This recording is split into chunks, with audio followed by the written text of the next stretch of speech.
Green mingle oil வந்துருக்குள்ள தம்பி, நல்லா focus பண்ண தம்பி.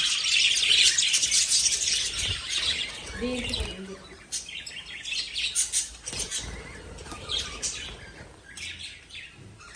கம்பி தான் தெரியுது.